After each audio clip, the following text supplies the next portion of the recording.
आणि महाराष्ट्रातीलच पुणे जिल्ह्याचे जर रोजचे आपण दूध संकलन पाहायला गेले तर फक्त ना फक्त 38 लाख ते 40 लाख हे दूध संकलन पुणे जिल्ह्याचे होते। आणि एवढे दूध संकलन होत असताना धक्कादायक बातमी अशी बाब येते किंवा एक गणितच असं आम्हाला वाटतं की आमचं तर गणित चुकत नाही ना, अशी बाब म्हणजे असं येतं की पुणे जिल्ह्यातील केवळ इंदापूर तालुका आणि बारामती तालुक्यातील काही खाजगी डेअरी एकत्रित संकलन केलं तर ह्यांची आकडेवारी साधारणपणे 1 कोटीच्या आसपास जाते। म्हणजे तुमच्या लक्षात येते का की पुणे जिल्ह्यात संपूर्ण जिल्ह्याचं ज्या पुणे जिल्ह्यामध्ये शहर आहे म्हणजे पिंपरी चिंचवड आहे किंवा पुणे शहर आहे, ज्या जिल्ह्यांमध्ये आसपासच्या तालुक्यामध्ये 13 ते 14 तालुके आहेत, अशा पुणे जिल्ह्याचं पूर्ण संकलन किती होतं? 38 लाख ते 40 लाख लिटर। आणि बारामती आणि इंदापूर तालुक्यातील दूध डेअरींचं दूध संकलन पाहिलं किंवा त्यांची क्षमता पाहिली किंवा उत्पन्न पाहिलं तर 1 कोटीच्या आसपास साधारणपणे जातं।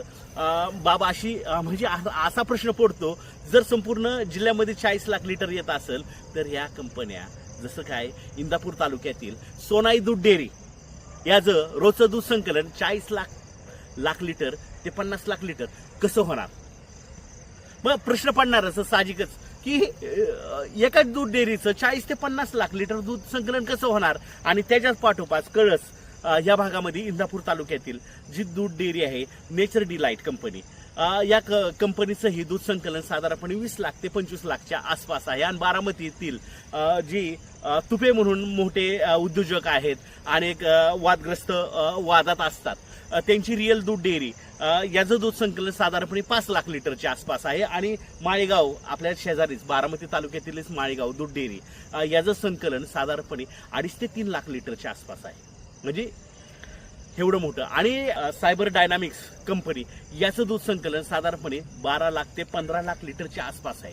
म्हणजे मी बोललेलो की पुणे जिल्ह्याचं दूध संकलन साधारणपणे 38 ते 40 लाख असताना या 5 डेअरींचं संकलन साधारणपणे 1 कोटीच्या आसपास कसं काय होत आहे? हा चमत्कार म्हणायचा की हा दुधाचा महापौर की नैसर्गिक आहे की केमिकलचा चमत्कार? हा प्रश्न भारतीय नायक उपस्थित करत आहे की डायरेक्ट तुम्हाला विचारतो की शिंदे जे पुण्याचे अधिकारी आहेत, वरिष्ठ अधिकारी आहे FDIचे, त्यांना हा प्रश्न पडला नाही का? माझ्यासारख्या साध्या पत्रकाराला हा प्रश्न पडलेला असेल